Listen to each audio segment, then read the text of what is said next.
Stellar Blade director aims to improve narrative in possible sequel. A Stellar Blade sequel is officially in development and is targeted for release before 2027, according to Shift Up's investor presentation. Story focus. The sequel will delve deeper into the narrative, building on the foundation of the first game.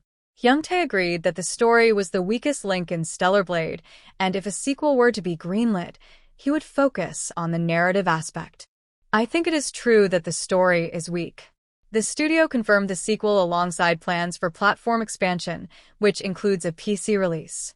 Director Hyung-tae Kim has indicated that the sequel will address narrative shortcomings of the first game. Development. Shift Up is also working on other new IPs, including Project Witches, but Stellar Blade 2 is a priority.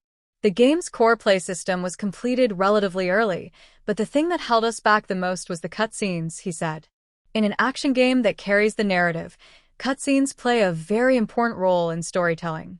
It is difficult to convey the entire story with action alone. That is why we have to carry the narrative through cutscenes, but at first we tried to make a lot of settings and cutscenes, he added. Confirmation. Shift Up has officially confirmed a Stellar Blade sequel. Release window. The sequel is planned for release before 2027, with a potential launch in 2026. Narrative focus. The sequel is expected to have a more robust narrative, addressing criticisms of the original game's story. It is true that there were some shortcomings in the narrative in that regard, and if we hastily supplement this part in Stellar Blade now, it may clash with the story that users have accepted so far, so we are cautious. However, if we are given the opportunity to create the next work, I think we will be able to present it with a sufficiently rich narrative. Platform expansion.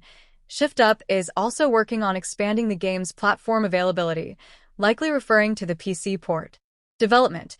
The studio is prioritizing the PC version of the first game and then focusing on proper R&D for the sequel.